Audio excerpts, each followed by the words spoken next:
Hello, hello, hello. It's Ashley Kirkwood with the Speak Your Way to Cash podcast.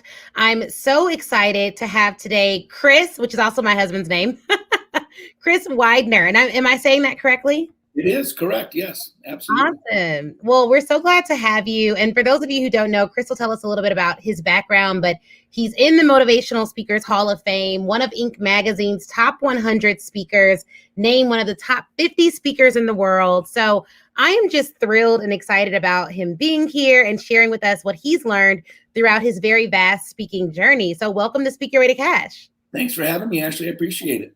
Of course. So tell us a little bit about how you entered the professional speaking world.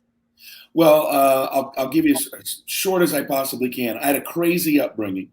My dad died when I was 4, 28 homes, 11 different schools, shipped off to live with relatives twice, once in the 4th grade, once in the 9th grade.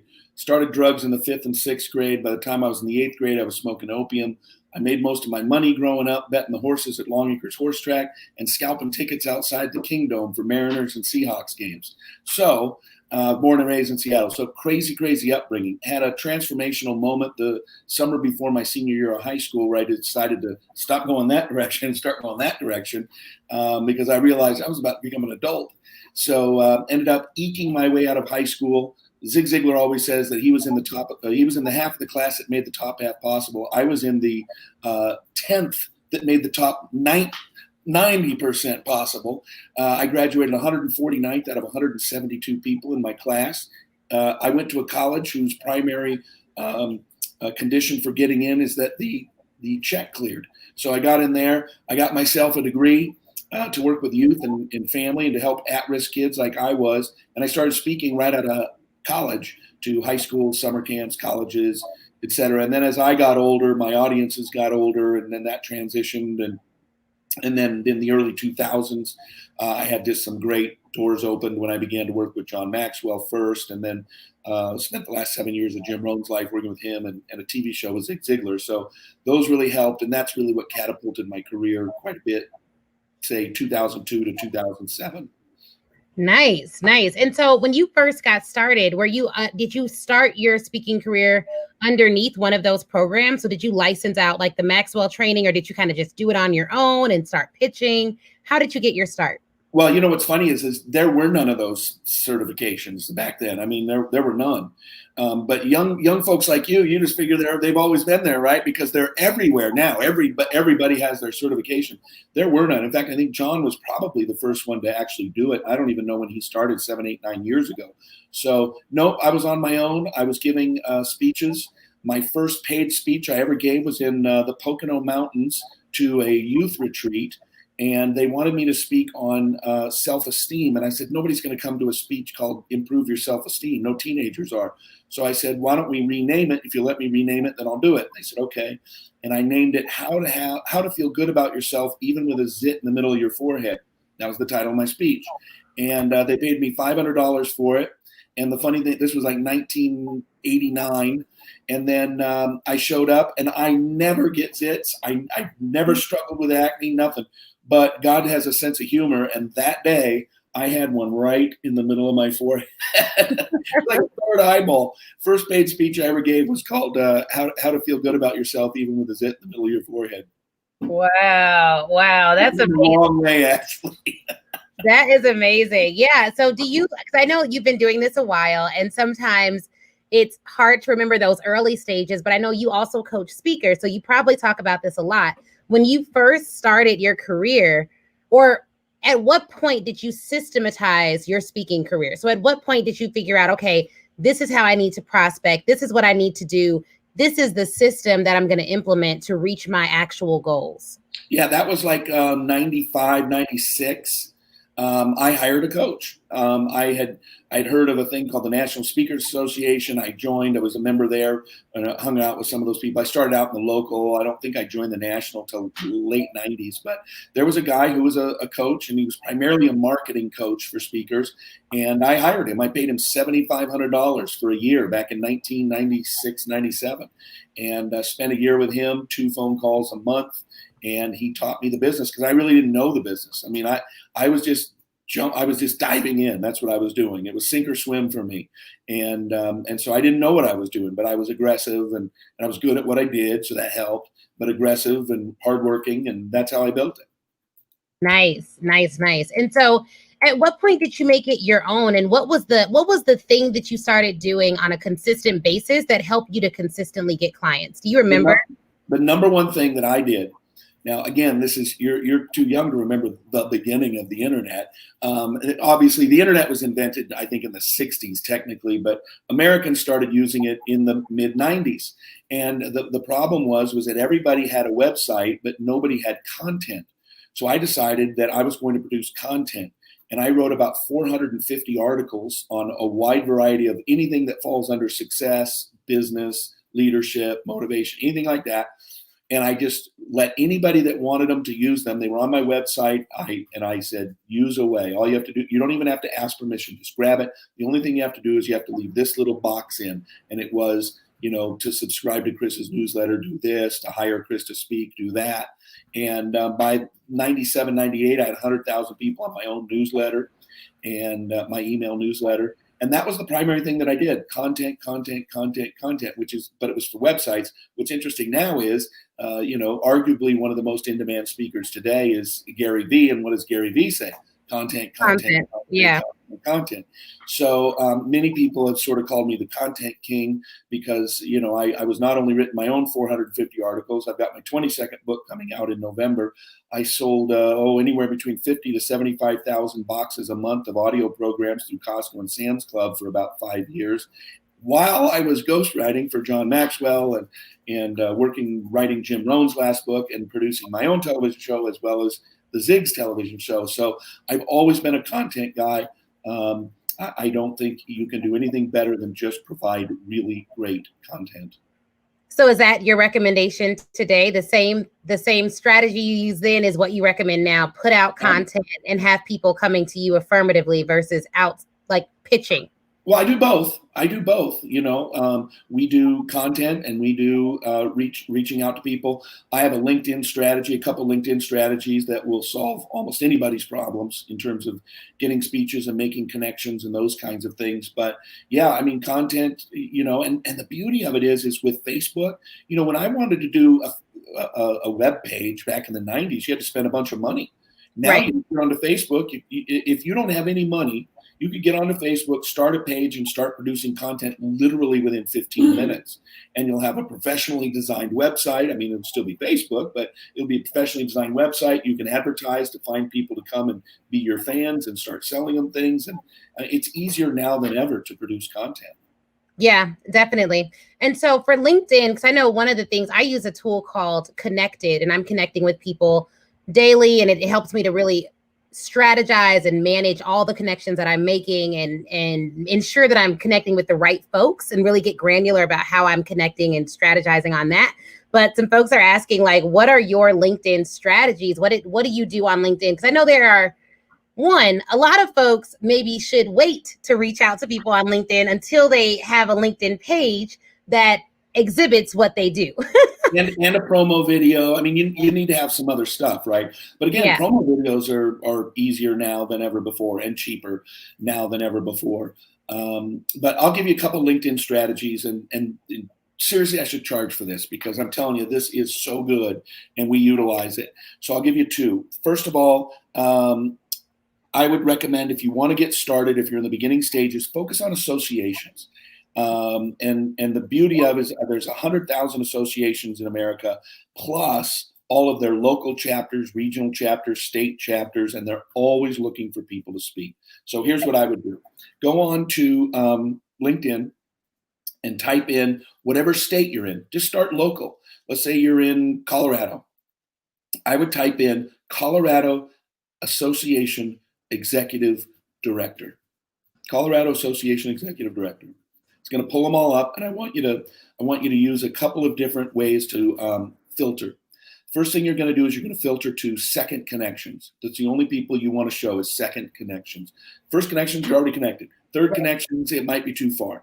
So second connections, and then you want to choose current job is another one, and you want to make sure that executive director is their current job, not something from their past that turned up in the search results. Right. And you will find hundreds and hundreds and hundreds of them. And all I do is just hit the connect button, and you can write a little connection if you want. Sometimes, it always pops up and says, people are more likely to accept if you do this. Write them a little note saying, hey, I'd love to connect with you. If they, then what you do is the next day, you do that every day. Connect with like 20 people, 50 people, however much time you want to spend every day. Then the next day, go into your LinkedIn, click on My Network. And when you click on My Network, it's going to show you everybody in your network. And the beauty about what LinkedIn does is it shows you the last people you connected with at the top. So just scroll down and go, oh, I remember I connected with her yesterday. I connected with him yesterday. I connected with him 2 days ago. And then you write them a note. And all it says is this: thank you so much for connecting. I really appreciate it. I have a quick question. Do you ever bring in outside speakers to your in-person or virtual events? Period. That's all you do. Thank you for connecting. I really appreciate it. Quick question. Do you ever bring in outside speakers to your virtual or in-person events? And you're done. Hit send.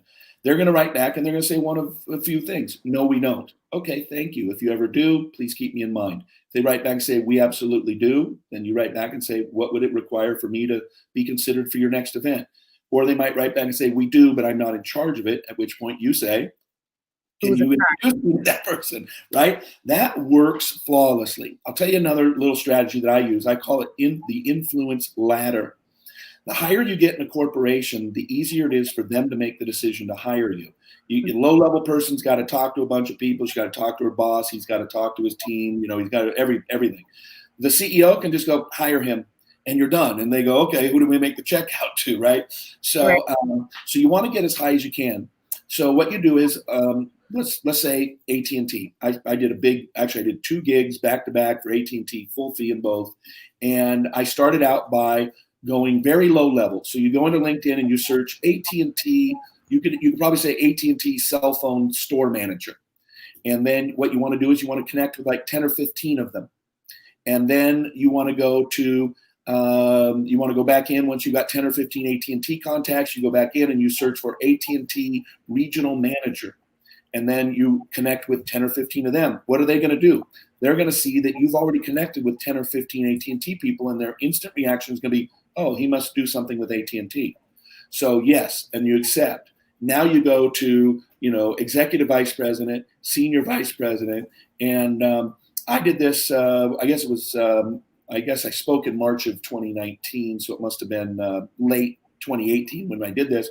I connected with a senior vice president, and I said, I connected with her, and I literally said, thank you for connecting. I really appreciate it. Quick question. Do you ever bring in outside speakers to your events? It wasn't virtual at that point, so I just said, to your events. She said, we absolutely do. I'm going to forward your name to somebody.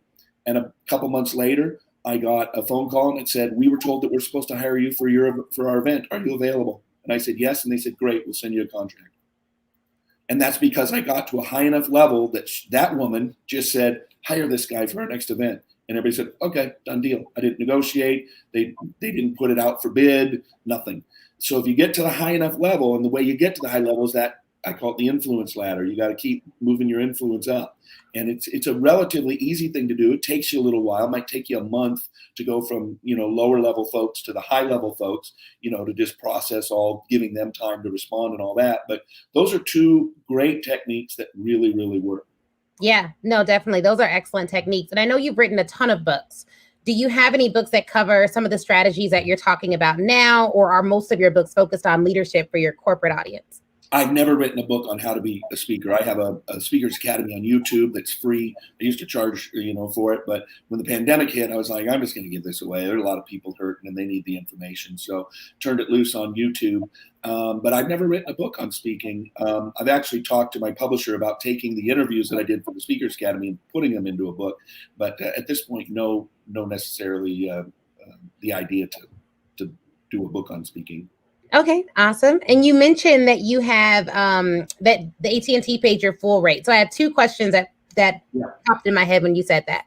One is relevant to AT&T. When you're doing the influence ladder, do you have a strategy for how to connect with who you're connecting with or which companies you're targeting? So I know some speakers target middle market companies, others stick to the Fortune 1000, others are looking at those mid to small businesses. What would you recommend for a new speaker? Most of our audience is just starting out, and some are trying to scale. They've been having trouble getting it consistent. Where should they be focusing their efforts in terms of narrowing down the corporate audience that they're targeting? I think it's actually easier for lower fee speakers because they can approach anybody.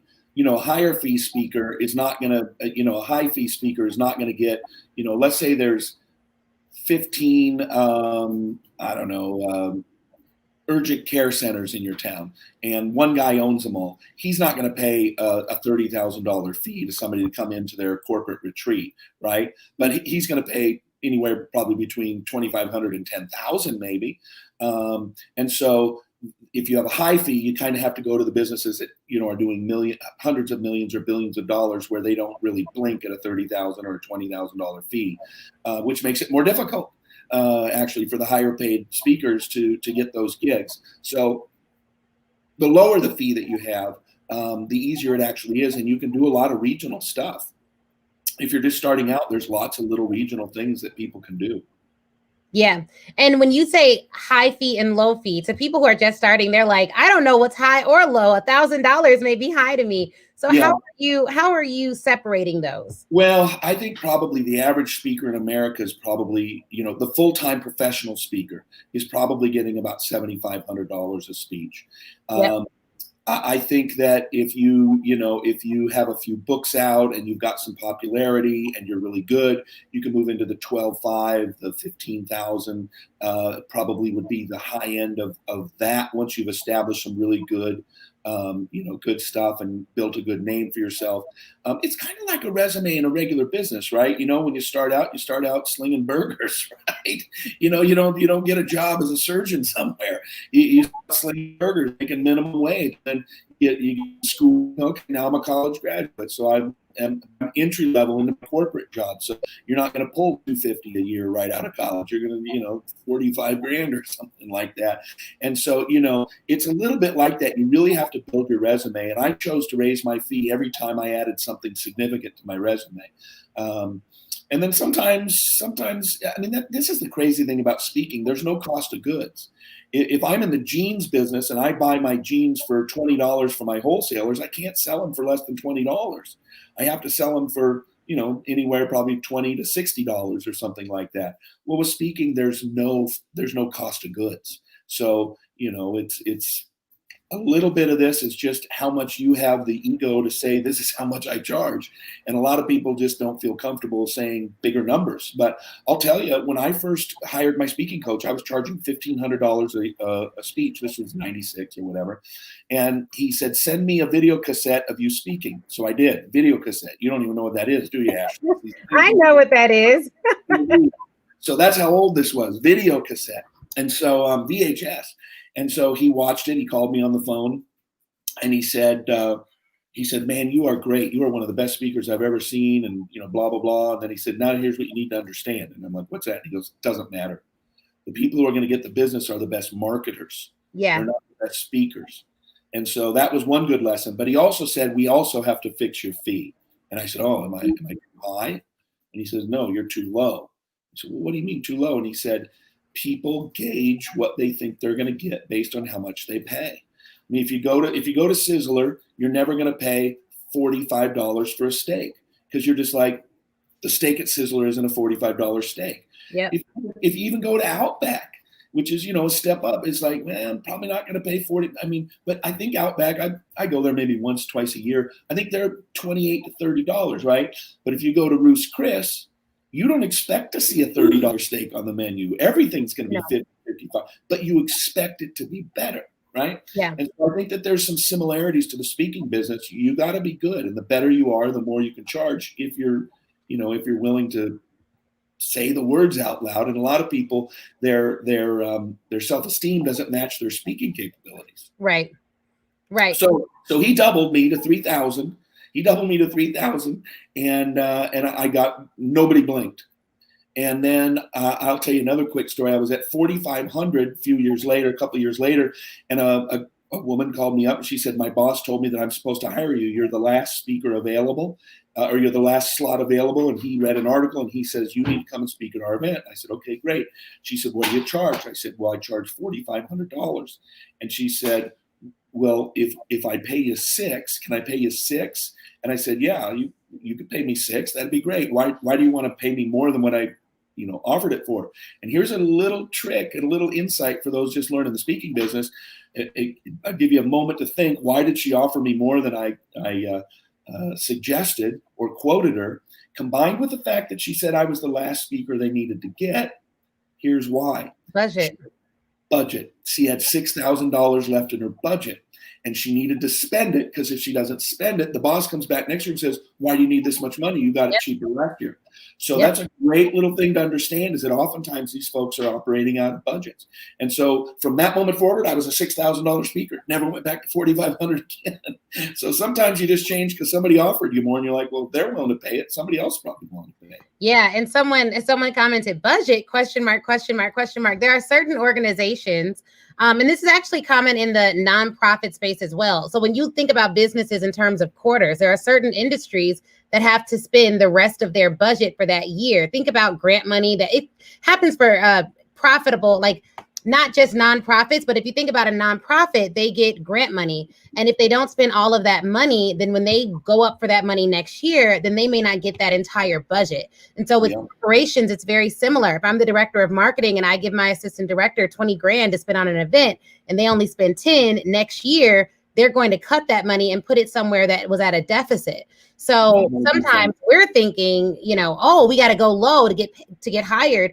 No, that's not the case. And for you all who are just learning the industry, another thing to consider is colleges and universities, private and public, also can hear your speaking fee and go get a grant for that specific amount of money. So and here's the other thing, Ashley, some of these big colleges have giant budgets. I mean, you get into a large state university where every student is paying $1,000 a year in student fees, and you've got 60,000 people, 60,000 kids at $1,000 a piece is $60 million budget. And that's where the speaking fees come from. They come from that student fees budget.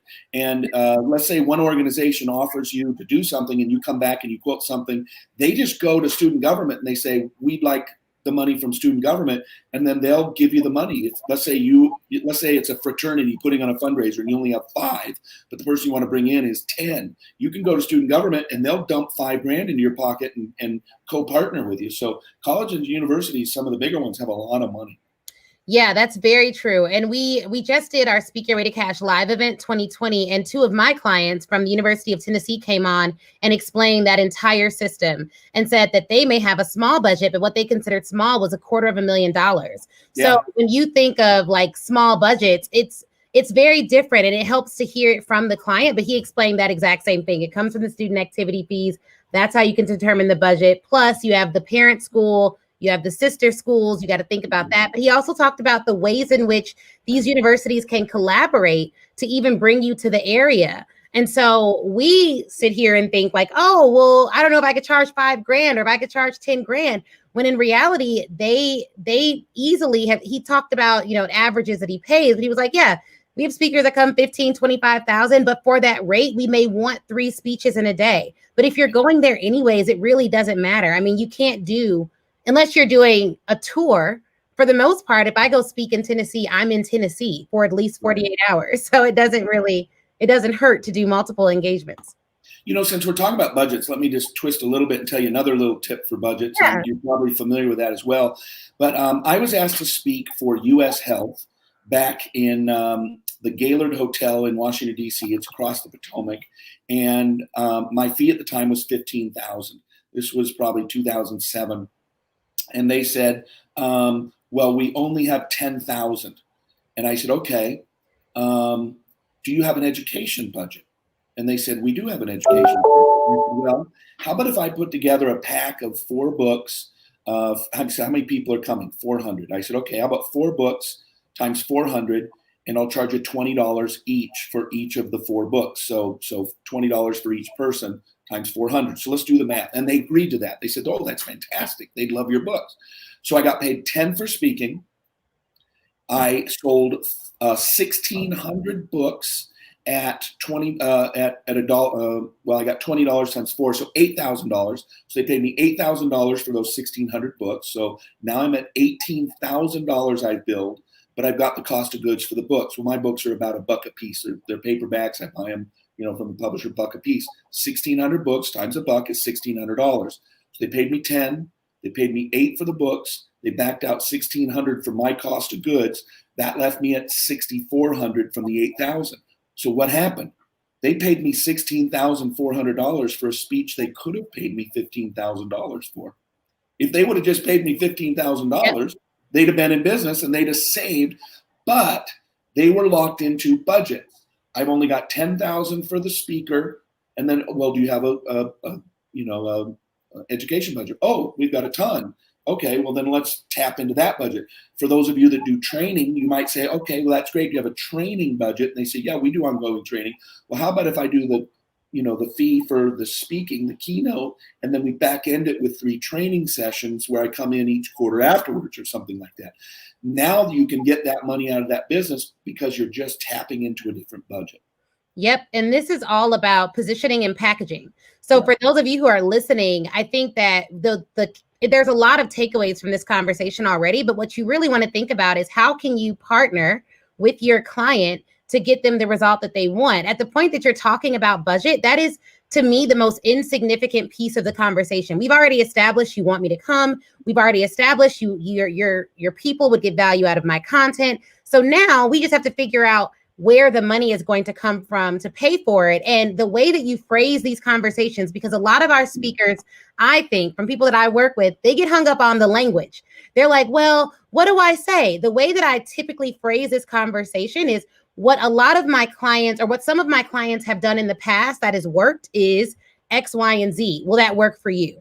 And then they can think through it because you're the expert. Like, I think that we get caught up in, oh, they're giving us an opportunity to speak. No, we're providing a level of expertise that they don't have to worry about. There are a lot of bad speakers out there. They don't have to worry about that with you. If you're good, you're vetted, you already have your systems. We have assistants, graphic designers. We can handle all of that. So they're getting a huge service. So now we are just trying to figure out, how do we make it work so that I'm not working for free? Yeah, absolutely. And you just got to figure out where the money's going to come from. And I love a story I heard once. Somebody, I think it was a monk of some sort, and he had a vision to build this big monastery, and it was quite expensive. And somebody came to him and said, monk, where are you going to get there? Where's the money going to come from? And he said, from wherever it is right now. And I've always loved that. I love that story. It's like, I don't know where it's going to come from, but it's there. I just need to bring it into my life. So, if you think about it, the companies that you're going to be dealing with have the money. It's just finding it and creating access to it for yourself.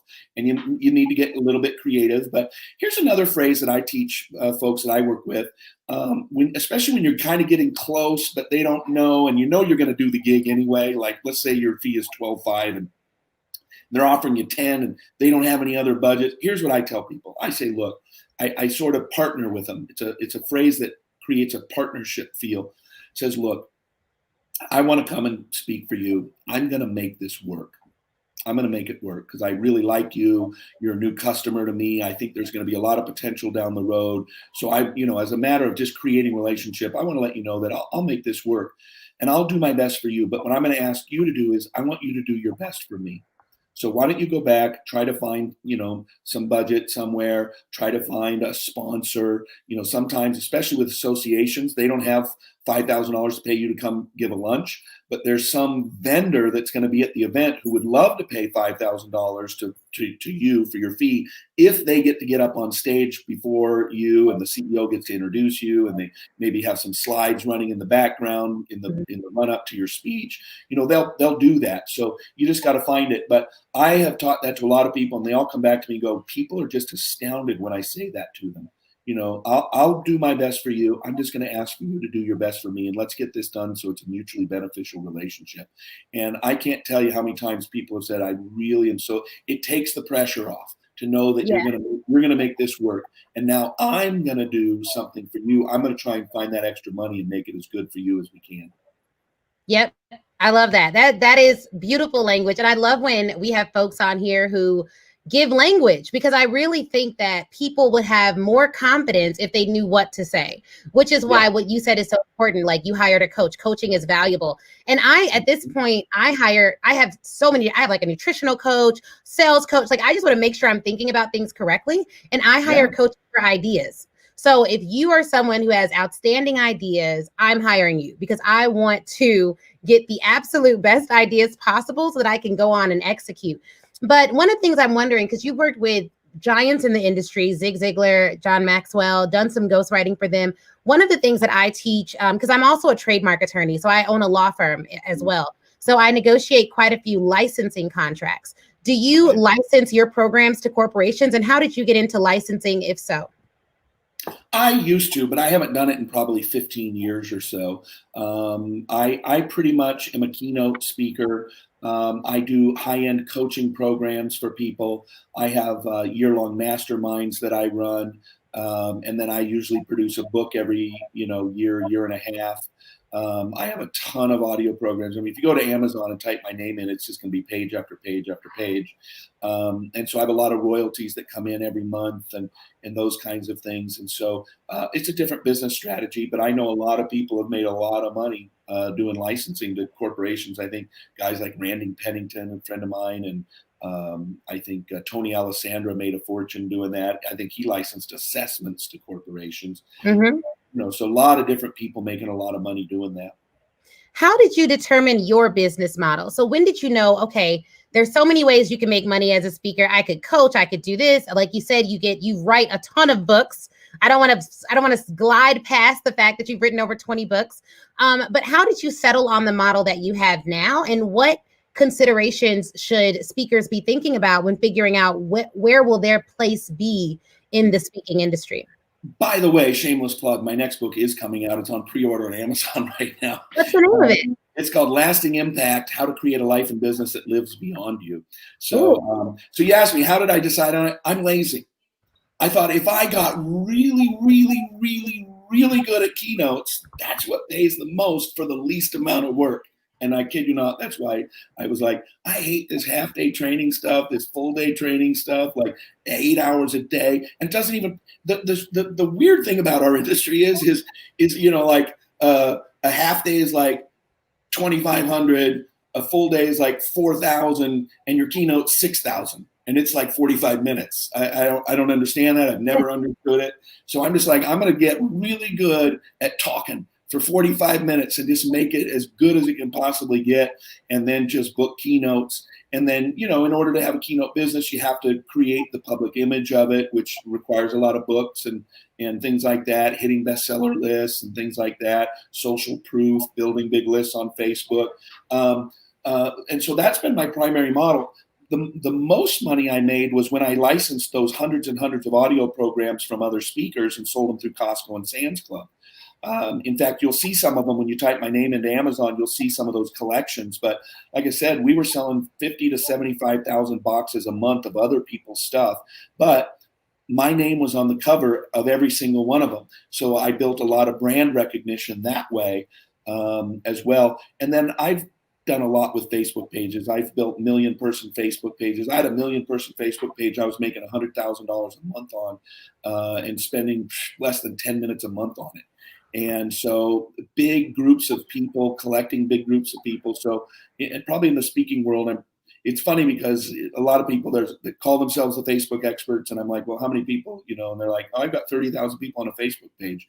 Well, call me when you've got 1 million people and you're making $100,000 a month in less than 10 minutes a month. So I've gotten very, very good at building Facebook pages. And how was it your personal page? It was an interest page, but the interest page also allowed me to brand myself to it.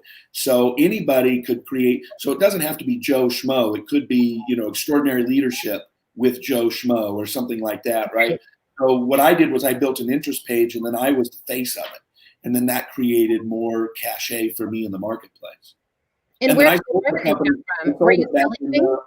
Oh, pardon me, I didn't hear you. Where did the revenue come from for the page? Were you selling things on the page or running ads to the page, or how was that working? So what I did was I created a website to drive people to. And then I found other people who were interested in the hobby, in the interest page. And I found like 15 writers and then people who wanted to write. And I gave them access to our page so they could post their articles. I mean, I vetted them first so you didn't put something crazy up there. And they would create articles, they'd put them on. And then I had some guys that ran the entire thing for me. I gave them 15% of the ad revenue to run the entire thing. I did literally nothing. I spent less than 10 minutes a month on it. I found these two young guys. They took 15% of the ad revenue, and then my partner and I split what was left. And so I would pay these folks $1.50 for every 1,000 views they got. But I had writers that were making $4,000 to $11,000 a month writing for me. Well, we pay them $1.50 per thousand. We get $8.50 per thousand. And then we would just take their articles and we'd post them to the Facebook page. We posted 48 times a day, every half hour on the half hour. And we were getting over 20 million page views a month. We tied into all the different ad networks that created the ad revenue. We never did. All that money was just ad revenue. And so the way the ad revenue worked, when we had 1 million people, the low end would be about 80,000 for a month. The high end would be about 110,000 a month. So let's take a look at the ROI on that. It cost me 20 cents to go get a fan, right? So I ran ads constantly, become a fan of our page, and I was paying 20 cents a fan. Well, at $80,000 to $110,000 on 1 million people, that equals 8 cents to 11 cents per fan per month. So at worst, it took me 2.5 months to make my money back that I spent on the 20 cents, right? If I was making 80,000 a month, it would have taken me 2.5 months to get my 20 cents back that I spent on those fans. At 11 cents per, it took me about 1.7 months to get the money back.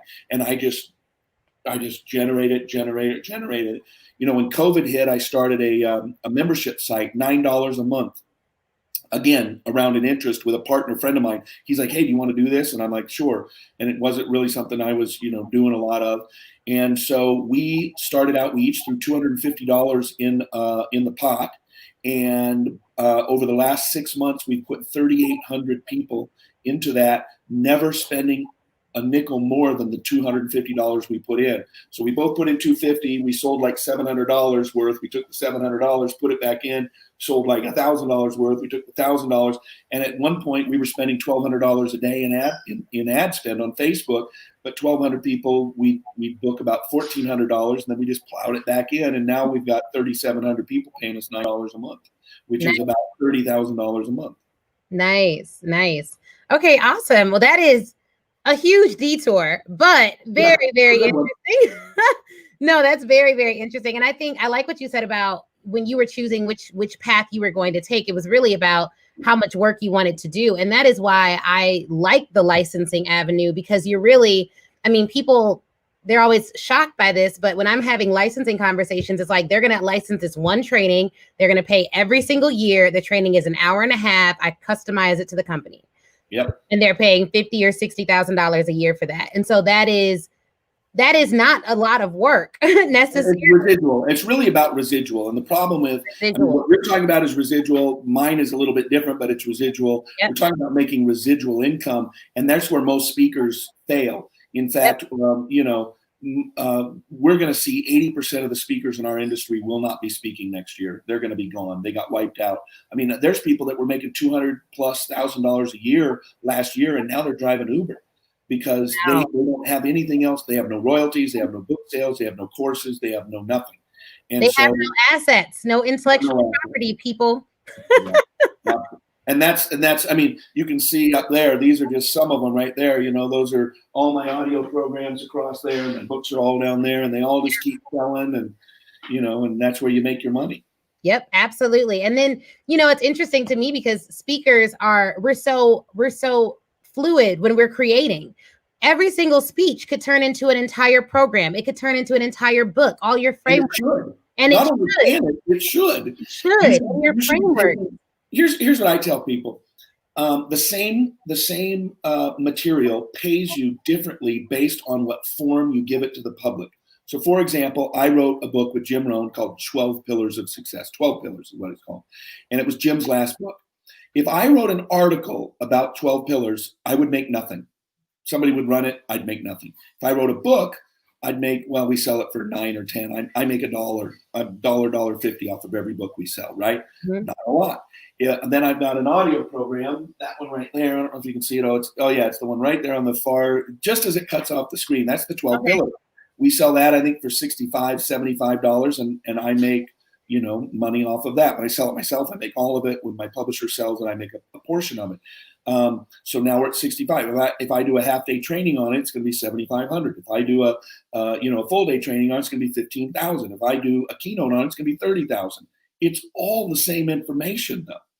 Then, and I just haven't done it with 12 pillars, but you could do a video course on it where you could take you do a video on each of the 12 pillars.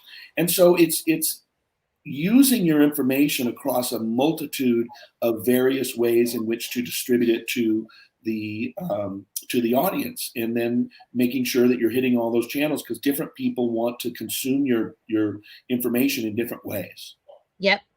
That's genius. And that is the game. And so when you look at the speaking industry, the numbers that I saw last were like less than, or maybe around 10% of speakers make over the 6-figure mark, and only 1% are over the 7-figure mark. But all the speakers who are in that 7-figure realm have residual income. They have multiple streams. It's not just me getting on stage that one time and being paid once. It's about the back end products that are able to carry you on when things like a pandemic hit. Yeah, absolutely. And that's why the pandemic is wiping people out, because their speaking business was, I make money when somebody pays me to show up and give speeches. And when nobody's showing up to give speeches, nobody's getting paid, and therefore your income is gone.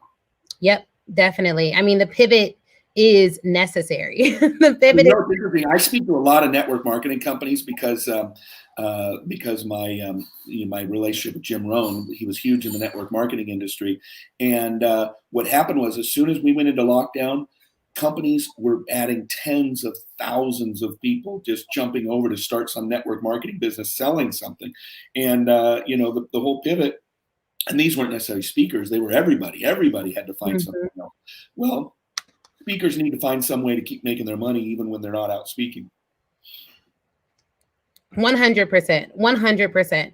So I have a final question, and then we want to learn more about where we can connect with you, how we can stay connected.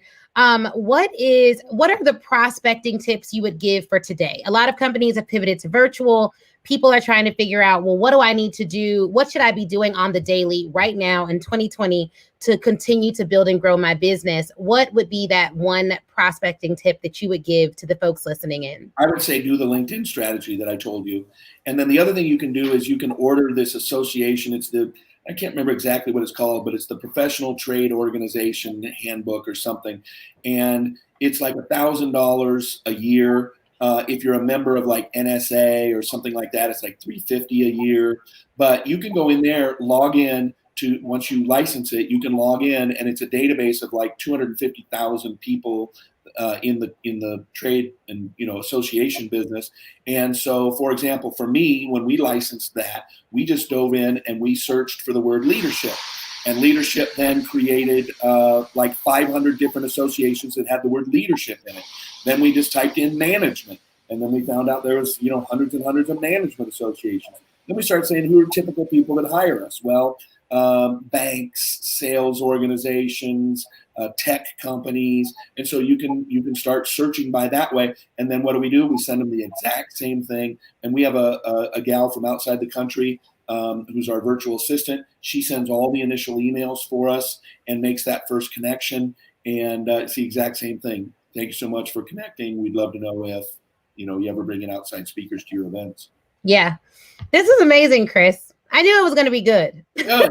I knew it was going to be good. This is great. And what I love is that the information, I love a couple of things. I really like the fact that though you've been doing it for a while, the strategies that you used they were the same strategies. Like, content is still king.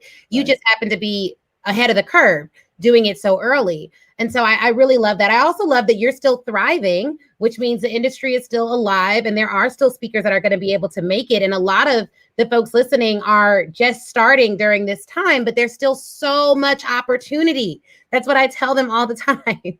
So now maybe everyone will listen, because he has 20 years of experience. He's on the Inc. list. We have to get me on that list. We'll figure that out. But he's on the ink list. So listen to Chris about these things. There's still opportunity. So Chris, where can we find you, follow you, listen to more of your content, buy your books? Where should we go? Where's your central hub? Well, chriswidener.com is a great place. YouTube, you can search Chris Widener for my personal stuff, or the Chris Widener Speakers Academy. I've got great interviews there. I've got 45 people who've done $1 billion in the business. Facebook is Chris Widener Speaker. Pretty easy to find me. Amazon, you can search and consume a lot of stuff there. So.